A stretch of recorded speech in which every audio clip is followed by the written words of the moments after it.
بسم اللہ الرحمن الرحیم۔ آج کا واقعہ ایک صحابی کا واقعہ ہے کہ چند صحابہ کو ایک علاقے میں جانا پڑا تو وہاں کے بادشاہ نے ان کو گرفتار کرنے کا حکم دیا۔ اس کے فوجیوں نے پکڑ کے بادشاہ کے سامنے پیش کیا۔ بادشاہ عیسائی تھا۔ اس نے کہا کہ تم عیسائی بن جاؤ۔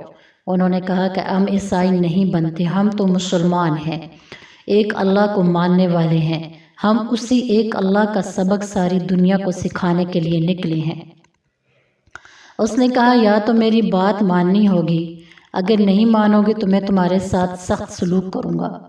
انہوں نے کہا کہ آپ کی مرضی، جو چاہیں آپ کریں، لیکن ہم تو اپنے دین سے اور اپنے اللہ سے پھرنے والے نہیں ہیں۔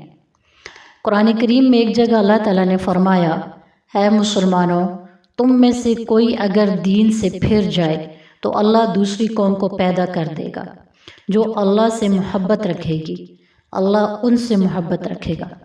معلوم ہوا کہ اللہ تعالیٰ کو ایسی قوم پسند ہے، ایسے مسلمان پسند ہیں جو اللہ کی محبت میں چور ہوں، سرشار ہوں۔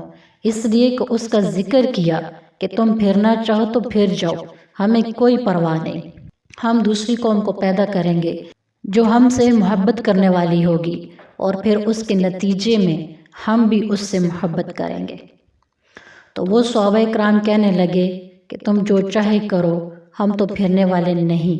تو اس نے اپنے خادموں کو حکم دیا کہ ایک کڑھائی میں تیل ڈالو اور نیچے سے آگ جلاؤ۔ لہٰذا بہت بڑی کڑھائی میں تیل ڈالا گیا اور نیچے سے آگ جلائی گئی اور خوب زبردست طریقے پر اس تیل کو پکایا گیا۔ جب وہ بالکل پک گیا اور کھولنے لگا تو اس نے ان دو حضرات میں سے پہلے ایک صحابی کو اٹھا کر اس میں ڈالنے کا حکم دیا۔ جب ان صحابی کو اٹھا کر اس میں ڈالا گیا تو وہ کباب کی طرح اس میں جل بھن گیا۔ کھولتا ہوا تیل تھا اور تپ رہا تھا اور پکا ہوا تھا، بس یوں ڈالا اور ان کی جان نکل گئی، ختم ہو گئے۔ اس کو دیکھ کر جو دوسرے صحابی تھے وہ رونے لگے۔ بادشاہ نے یہ سمجھا کہ شاید ان کا دل کچھ نرم ہو گیا ہے، اب یہ میری بات مان لیں گے۔ لہٰذا ان سے کہا کہ دیکھو تمہارا بھی یہی حشر ہوگا اگر تم نے میری بات نہیں مانی، اس لیے میری بات مان لو اور رونے کے بجائے میری بات مان کر اپنی جان بچا لو۔